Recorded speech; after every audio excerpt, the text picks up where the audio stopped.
प्रिय श्रोता नमस्कार। कार्यक्रम वेद पाठशाला में आपका हार्दिक स्वागत है। इस कार्यक्रम में हम परमेश्वर के वचन का विस्तार पूर्वक अध्ययन किया करते हैं, जो आपकी आत्मिक उन्नति के लिए लाभदायक सिद्ध होगा। तो लीजिए सुनते हैं आज का ये संदेश। प्रिय श्रोता मित्र, वेद पाठशाला की अगली कक्षा में आपका स्वागत है। यह कक्षा संपूर्ण पवित्र शास्त्र के परिचय का सर्वेक्षण है और हमारे सर्वेक्षण ने हमें पुराने नियम के नबियों की पुस्तक तक ले आया है। आज के अध्ययन में हम योएल की पुस्तक का सर्वेक्षण करेंगे, जो कि 12 छोटे नबियों में से दूसरा नबी है। श्रोता, योएल की पुस्तक का प्रारंभ इन पदों से होता है, हे मतवालो, जाग उठो और रो, हे सब दाखमधु पीने वालों, नए दाखमधु के कारण हाय हाय करो, क्योंकि वह तुमको अब न मिलेगा। देखो, मेरे देश पर एक जाति ने चढ़ाई की है, वह सामर्थी है और उसके लोग अनगिनत हैं। उसके दांत सिंह के से और दाढ़ें सिंहनी की सी है। उसने मेरी दाखलता को उजाड़ दिया और मेरे अंजीर के वृक्ष को तोड़ डाला है। उसने उसकी सब छाल छीलकर उसे गिरा दिया है और उसकी डालियां छिलने से सफेद हो गई हैं। जैसे युवती अपने पति के लिए कटी में टाट बांधे हुए विलाप करती है, वैसे ही तुम भी विलाप करो। यहोवा के भवन में न तो अन्न बलि और न अर्घ बलि आता है। उसके टहलुए जो याजक हैं, वे विलाप कर रहे हैं। खेती मारी गई, भूमि विलाप करती है, क्योंकि अन्न नाश हो गया है। नया दाखमधु सूख गया है, तेल भी सूख गया है। हे किसानों, लज्जित हो।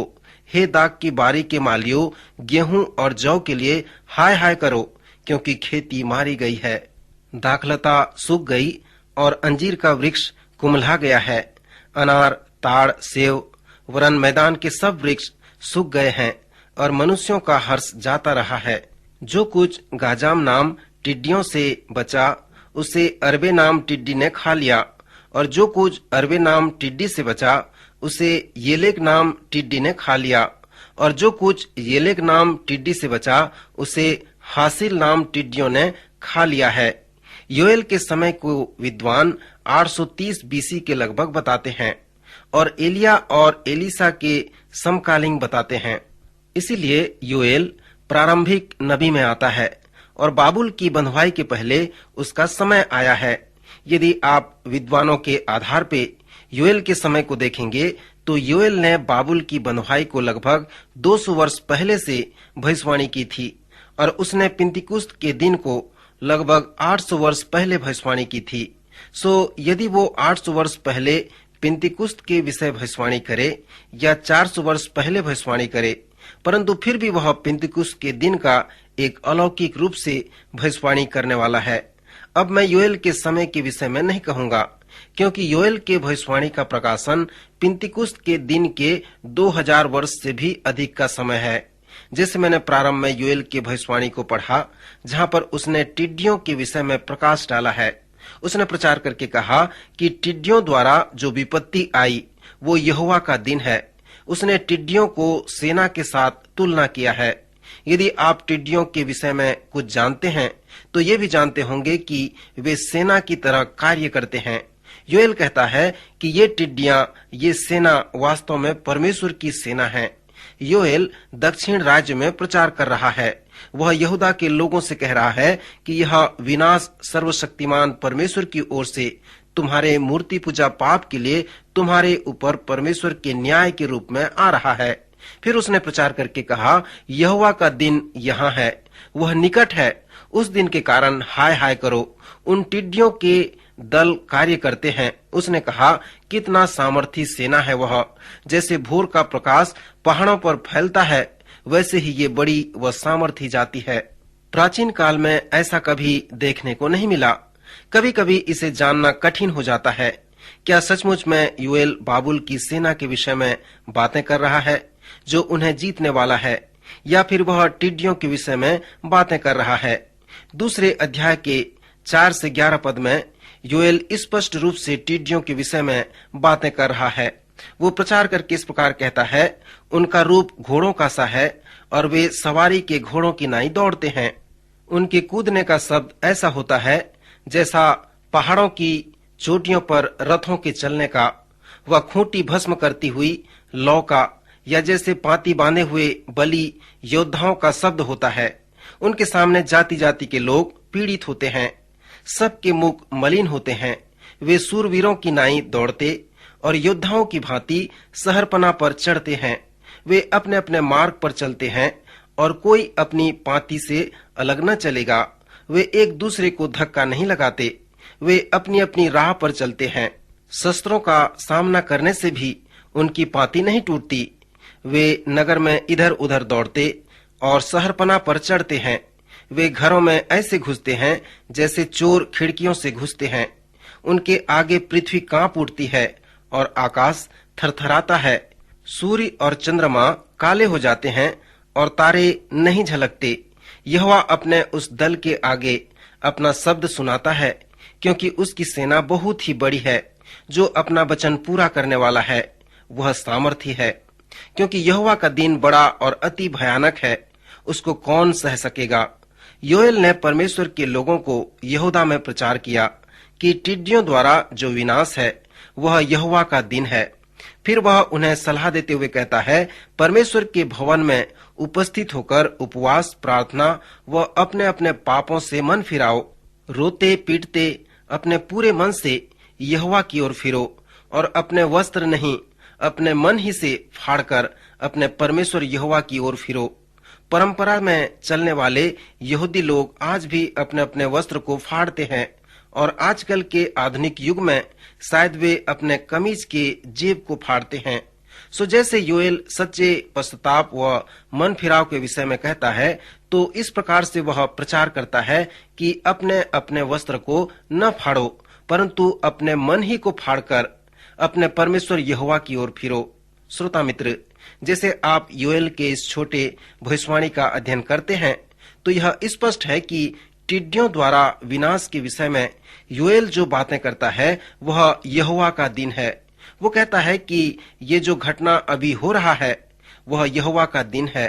और फिर जैसे वह बाबुल की बंधुआई के विषय में बातें करता है कि वो आने वाला है। यदि आप इब्रानी इतिहास में योएल के प्रारंभिक समय को देखते हैं, तो वह इस बाबुल के बंधुआई के विषय में 200 वर्ष पहले भविष्यवाणी किया था। और जब उसने बाबुल की सेना के विषय में बातें किया, तब उसने कहा था कि प्राचीन काल में वैसा कभी नहीं हुआ और न उसके बाद भी कभी पीढ़ी में होगा। उसके आगे आगे तो आग भस्म करती जाएगी और उसके पीछे पीछे लौ जलती जाएगी। उसके आगे की भूमि तो एदेन की बारी के समान होगी, परंतु उसके पीछे की भूमि उजाड़ मरुस्थल बन जाएगी और उससे कुछ न बचेगा। श्रोता, कुछ भागों में वह स्पष्ट रूप से बाबुल की बंधुआई के विषय में बातें करता है। जब वह आने वाले बाबुल की बंधुआई के विषय में बातें करता है, तब वह ये भी कहता है, यहोवा का दिन आता है, वरन वह निकट ही है। इसलिए उस दिन के कारण हाय हाय करो। टिड्डियों द्वारा विनाश, बाबुल की बंधुआई, जो यहोवा का दिन आने वाला है। इस विषय पर बातें करने के बाद योएल आने वाले यहोवा के दिन के अगले विषय पर बातें करता है। वह प्रचार करके कहता है, उन बातों के बाद मैं सब प्राणियों पर अपना आत्मा उंडेलूंगा। तुम्हारे बेटे बेटियां भविष्यवाणी करेंगी और तुम्हारे पुरनिये स्वप्न देखेंगे और तुम्हारे जवान दर्शन देखेंगे। तुम्हारे दास और दासियों पर भी मैं उन दिनों में अपना आत्मा उंडेलूंगा और मैं आकाश में और पृथ्वी पर चमत्कार अर्थात लोहू और आग और धुएं के खंभे दिखाऊंगा। यहोवा के उस बड़े और भयानक दिन के आने से पहले सूर्य अंधियारा होगा और चंद्रमा रक्त सा हो जाएगा। उस समय जो यहोवा से प्रार्थना करेगा वह छुटकारा पाएगा और यहोवा के वचन के अनुसार सिय्योन पर्वत पर और यरूशलेम में जिन बचे हुओं को यहोवा बुलाएगा वे उद्धार पाएंगे। श्रोता, प्रेरित के काम नामक पुस्तक के 2 अध्याय से आप सब परिचित होंगे। पिंतीकुस्त के दिन पतरस ने संपूर्ण चमत्कार के कार्य का वर्णन इन शब्दों से किया। यह वह बात है जो योएल भविष्यवक्ता द्वारा कही गई है। किसी ने पिंतीकुस्त के विषय में एक पुस्तक लिखा और उसका शीर्षक रखा, इसका अर्थ क्या है। और किसी ने भी एक और पुस्तक लिखा और उसका शीर्षक रखा, इसका क्या अर्थ है। दोनों प्रश्न पूछे गए और प्रेरितों के काम के दूसरे अध्याय में इसका उत्तर दिया गया है, जो पिंतीकुस्त का अध्याय कहलाता है। वहाँ पर हम वचन में पढ़ते हैं कि जब पिंतीकुस्त का दिन आया तो वे सब एक जगह इकट्ठे थे और एकाएक आकाश से बड़ी आंधी की सी सनसनाहट का शब्द हुआ और उससे सारा घर जहाँ वे बैठे थे गूंज गया और उन्हें आग की सी जीभें फटती हुई दिखाई दी और उनमें से हर एक पर आ ठहरी और वे सब पवित्र आत्मा से भर गए और जिस प्रकार आत्मा ने उन्हें बोलने की सामर्थ दी वे अन्य अन्य भाषा बोलने लगे और वे सब चकित और अचंभित होकर एक दूसरे से कहने लगे, यह क्या हुआ चाहता है? तब पतरस ने उत्तर दिया, यह वह बात है जो योएल भविष्यवक्ता द्वारा कही गई है। सुमित्र नए नियम से प्रेरितों के काम नामक पुस्तक के द्वारा हम योएल द्वारा कहे गए पिंतीकुस्त के दिन के विषय में जान सकते हैं। और यदि आप पिंतीकुस्त के विषय में योएल के भविष्यवाणी का अध्ययन करेंगे, जो योएल के दूसरा अध्याय 28 से 32 पद में मिलता है, तो यह सब प्राणियों पर आत्मा उड़ेलने का विषय है। जब हम यहेजकेल नबी का अध्ययन कर रहे थे, तब मैंने आपसे कहा था कि आत्मा हम में कार्य करता है, वह हमारे साथ है और वह हम में आता भी है और हमारे ऊपर पवित्र आत्मा के आने का वर्णन पवित्र आत्मा का अभिषेक कहलाता है। यशाया की भविष्यवाणी परमेश्वर के लोगों पर पवित्र आत्मा का विशेष रूप से अभिषेक के विषय में वर्णन करता है। यहाँ योएल की भविष्यवाणी सब प्राणियों पर आत्मा उड़ेलने का वर्णन करता है, पर ये अभिषेक पिंतीकुस्त के दिन ही नहीं हुआ, क्योंकि उस दिन जितनों ने पवित्र आत्मा का अभिषेक पाया वे सब यहूदी थे।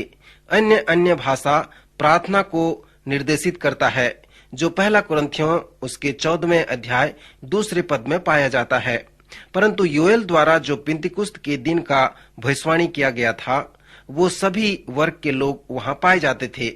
योएल अपनी भविष्यवाणी में इस बात की घोषणा करता है कि जब वह अद्भुत दिन आएगा और उस समय जो कोई यहोवा से प्रार्थना करेगा वह छुटकारा पाएगा।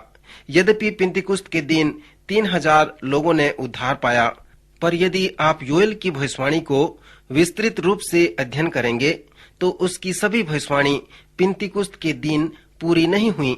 श्रोता, आप योएल की पुस्तक को पढ़ते हैं तो आप अपने आप से प्रश्न पूछें कि मेरे जीवन के लिए इस पुस्तक के संदेश का आत्मिक प्रयोग क्या है। मैं विश्वास करता हूं कि इस पुस्तक का मुख्य संदेश यहोवा का दिन है। अनेक नबियों ने इस अनुभव को प्रकट किया है। सपन्या ने भी अन्य नबियों से अधिक इस शब्द का उपयोग किया है। पतरस ने भी अपनी दूसरी पत्री के 3 अध्याय में यहोवा के दिन के विषय में वर्णन किया है। सो हम योएल की पुस्तक में देखते हैं कि यहोवा का दिन किस प्रकार से आता है। यहाँ पर योएल हमें चुनौती दे रहा है ताकि हम पर जो कुछ भी हो रहा है उसमें हम परमेश्वर के हाथ को देख सकें। जैसे कि पौलुस प्रेरित ने कहा कि जो लोग परमेश्वर से प्रेम रखते हैं उनके लिए सब बातें मिलकर भलाई ही को उत्पन्न करती है, अर्थात उन्हीं के लिए जो उसकी इच्छा के अनुसार बुलाए हुए हैं। प्रभु इन वचनों द्वारा आपको आशीष दे।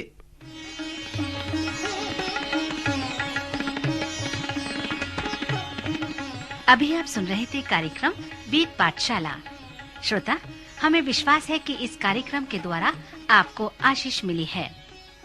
यदि इस कार्यक्रम के विषय में अधिक जानकारी प्राप्त करना चाहते हैं या बाइबल अध्ययन से संबंधित कोई प्रश्न हमसे पूछना चाहते हैं, तो आप हमें इस पते पर लिखें।